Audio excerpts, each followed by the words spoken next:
had to find a new bow and arrow after mentioning I wouldn't find it. Hello everyone, and welcome to today's showcase on Nioh. Now, time for the last weapon style. The twin sword style. Or the two sword style. Not nearly as cool as three sword style, but close enough. Anyway, what are the benefits of using two swords? Well, you think of a lot of cons, such as you're not nearly as strong as one-handed, you can't swing nearly as fast, you can't get quite the same penetration with two hands, but hey, one good bonus, you look cool as hell. So yeah, it's the two-sword style. Usually it's a bit strange, but some people opt to do this. It's more for offensive than defensive, if I had to reckon. Because again, you don't have the same arm strength with one hand as you do with two hands, but no matter. Lore-wise, I got a bone to pick with this game. It wants to be really accurate, yet I found a fault. Very small one with the lore. The hand cannon could be ignored. It exists somewhat, just not in Japanese times. But however, the two-sword style has a proficiency. There's a school for it, but the school was found in 1604. 4 years after this game takes place. This game is specifically set in 1600. So yeah. Now what the school is called... oh dear. Nightin Ryu? I so butchered that. So yes, this is a school of literally just meaning two swords or two heavens as it's written here. Yes, a strategy of two heavens as one. So yeah. I'm not going to go over the whole thing because it's quite a wiki page to be honest. But it's simply the school of study of using two swords to fight or two objects to fight with opposed to as one. So yes, it exists. It just existed 4 years after the date this game placed as. So I was running around with two swords and it's not even properly school yet. No one's been properly taught how to use them yet. Oh well, you can't win every time. But then again, it is kind of close enough. Only a 4-year gap. It's pretty damn close. Oh well. Now, for the stance for the twin swords, we can see that we get multiple strikes in rapid succession, very quickly, opposed to the single-handed sword. No surprise there, but are they just as strong is a bit better question. Power attack wise, you get just as many attacks and just as quickly. So not much difference. For dodging, you got the simple dash and roll.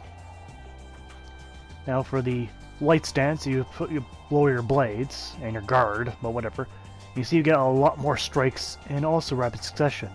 Though I think it's actually the same amount of strikes, slightly faster. Yeah, it seems to be the case.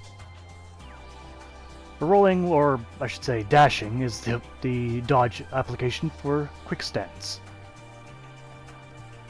And for the heavy stance, you approach your blades raised and ready to attack.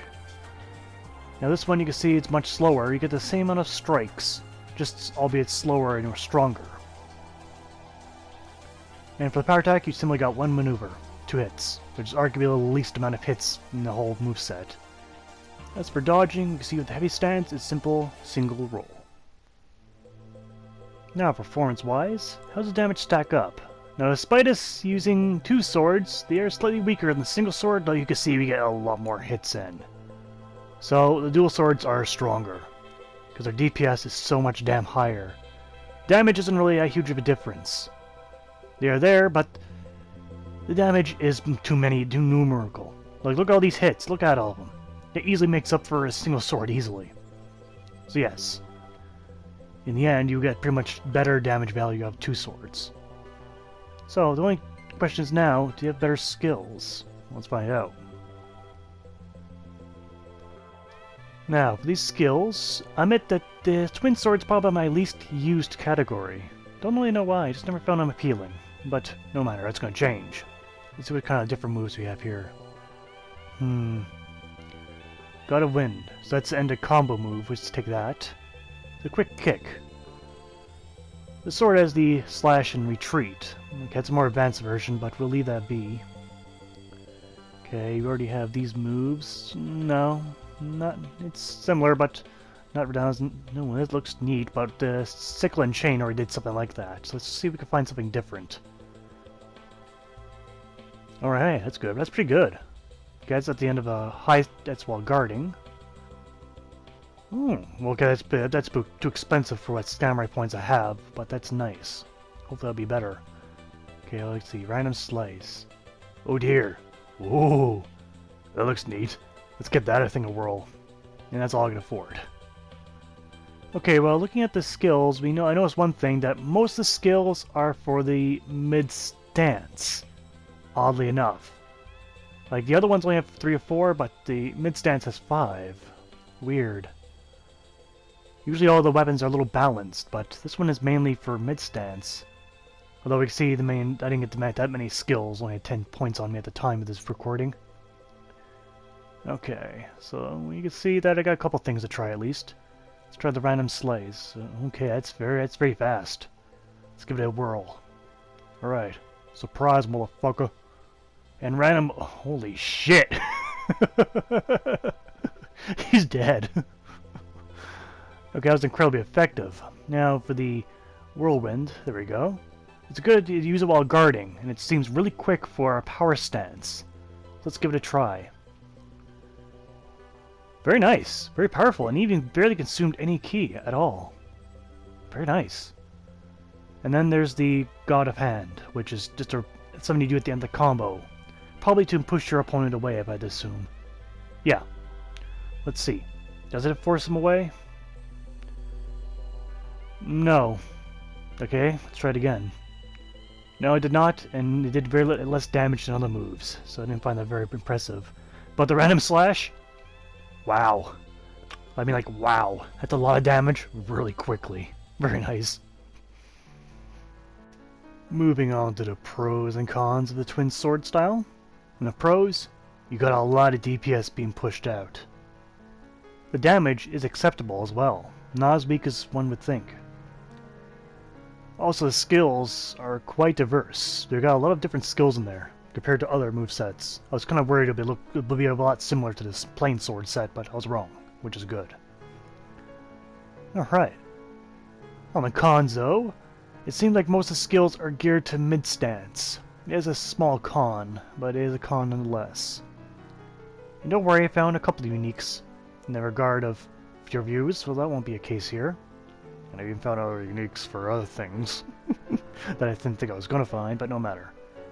So those are the only real cons. That's the only real con, I should say. Alright. Going on to the score for the twin sword style. Damage, I'll give it 10 out of 10. The DPS is excellent. But I'll pretty much going to be slightly exceeded with the sickle and chain, but the damage cannot be met. This twin sword definitely takes the prize there. Reach, though, 5 out of 10. Same length as a plain katana sword. For skills, I gave it 8 out of 10. It was unexpectedly diverse, which is a good thing. Speed, 10 out of 10. It easily keeps up with the Kursagama or the sickle and chain. Easily. It has more damage, too. Miscellaneous, I give it 7 out of 10. There's at least enough uniques here to keep it interesting, and the weapon itself is quite interesting. So in total, I give the twin sword style 40 out of 50. It's nearly perfect. Nearly. So it's pretty damn good. And that covers all the weapon styles now. So now we move on to actual weapons and armor sets going forward. Now, I did mention in the beginning that there might be around 40 to 90 videos, but maybe I was being over-enthusiastic. You may see around 40 or less. So definitely not 90, no. No, that's from seeing not that many. But no matter. As for ghost weapons, if there are armor sets, I'll be reviewing them all as one. It's a weapon and the armor set together. But anyway, that's for a video for another day, and that's been Showcase for today. I'd like to thank you all for watching. I hope to see you guys next time. Take care out there.